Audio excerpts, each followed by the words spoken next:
Hallelujah. അതിവേഗത്തിൽ മേഘാരൂഢനായി വരുന്ന യേശുക്രിസ്തുവിൻ്റെ നാമത്തിൽ നിങ്ങൾക്കെല്ലാവർക്കും എൻ്റെ സ്നേഹവന്ദനങ്ങൾ അറിയിക്കുകയാണ്. ലോകത്തിൻ്റെ വെളിച്ചങ്ങളായി നമ്മൾ മാറണം.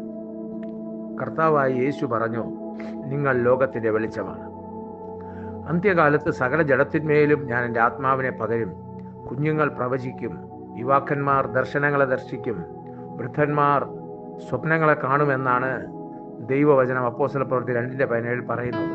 പ്രിയ ദൈവമക്കളെ, ഒരു ദർശനത്തിൽ ഒരു വ്യക്തി കാണുന്നത് ലെറ്റ് ദെയർ ബി ലൈറ്റ്, പ്രകാശം ഉണ്ടാകട്ടെ എന്ന് വിളിച്ചു പറയുന്ന ശബ്ദമാണ് ആ ഒരു സിനിമയിൽ കാണുന്നത്. ഇത് കണ്ടുകൊണ്ടിരിക്കുന്ന തിയേറ്ററിലുള്ള ആളുകളെല്ലാം വെളിച്ചങ്ങളായി മാറി പറന്നുയരുന്നതാണ് കണ്ടത്. ദർശനങ്ങളെപ്പോലെ ദൈവവചനം നമ്മളെ മനസ്സിലാക്കിക്കുവാൻ വേറെ മാർഗങ്ങളില്ല. അതുകൊണ്ട് ദൈവത്തോട് പ്രാർത്ഥിക്കുക, ദൈവദർശനം പ്രാപിക്കുക, വെളിച്ചങ്ങളായി മാറുക. ദൈവം നിങ്ങളെ അനുഗ്രഹിക്കട്ടെ. ഹല്ലേലൂയ.